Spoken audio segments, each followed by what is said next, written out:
Before we launch, let's use a caching plugin to make your site load faster. To do this, click the WordPress icon in the upper left to return to the WordPress admin panel. Then on the left side, click the Plugins item in the navigation. And you might see some new plugins here that were added in the process of setting up our site. That's okay.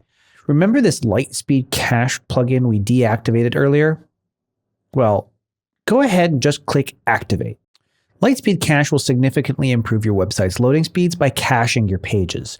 This is important for both user experience and SEO. Just activate it and you're good to go.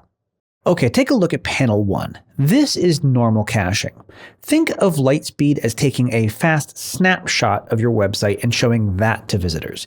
It's quick and gives your server a break. But look at panel 2. If you edit the real site, the cache still holds on to that old snapshot. Visitors won't see your changes, and neither will you, which is confusing while you're editing. So just follow the loop in panel 3 when editing. First, disable the cache so you are working on the real thing and you can see those changes quickly. Then, make your edits. Finally, re-enable caching to generate brand new, fast snapshots for your visitors.